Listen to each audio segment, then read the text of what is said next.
Magandang araw sa ating mga kababayan, Luzon, Visayas, Mindanao at sa ating mga kababayan sa amin. Kumusta kayo lahat? Welcome po kayo sa mga natin sa atin.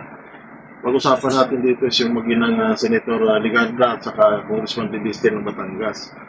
Dito naman isa napabilita ito kasi na sasampan ito ng reklamo dahil sa negosyo ng kanyang anak na solar.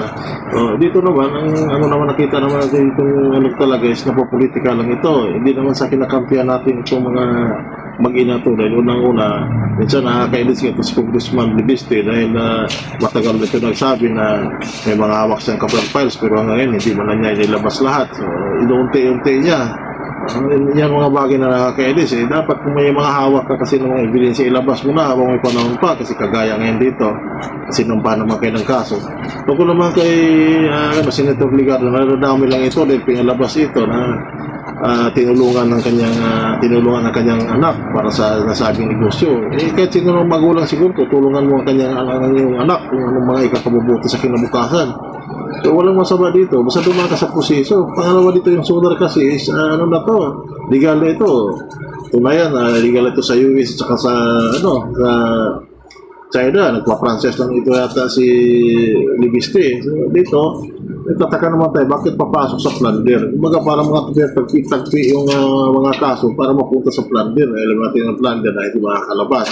O dito kasi, hindi basta-basta itong mga kalaban ng mag-ina na ito. Nang una, itong si Congressman Libiste, may binanggay itong bilyonaryo na contractor, di umano. May isa pang cabinet secretary ng ating bansa. Ito namang nanay niya, nasa minority. Talagang pipersonal rin ito dahil ito yung mga balakid at saka kumakalaban naman sa administrasyon. Dito naman, sana may karapatan naman lahat po muna. Basta may mga katotohanan. Huwag tayo manira na basta-basta na wala namang katotohanan. Dito kasi, ang panahon ngayon, dapat mag-iingat lahat. May mga matibay kang ebidensya, ilabas mo na. May panahon pa kasi kung makakasuhan ka at makulong na, ano mo na ilalabas yun? Dito kasi, kung tagpi-tagpiin mo yung mga ebidensya, napupunta sa plunder yon. Kaya panahon na rin siguro, yung kaalyado ng minority, gumawa na kayo ng panukala na yung ibalik yung parusang kamatayan para sa naglakaw o plunder.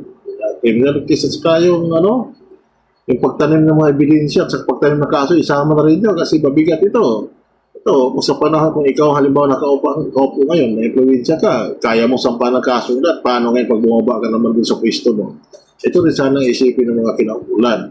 Dahil kung ikaw lahat ang may hawak ng kapangyarihan, talagang kaya mong gawin lahat. Kung hindi sa lahat ng panahon nandyan ka. Sabi nga ika nila dito, dumating ang panahon na bumababa ka rin. Kung hawak ng lahat makinarias, pero yung sa taas hindi mo hawak.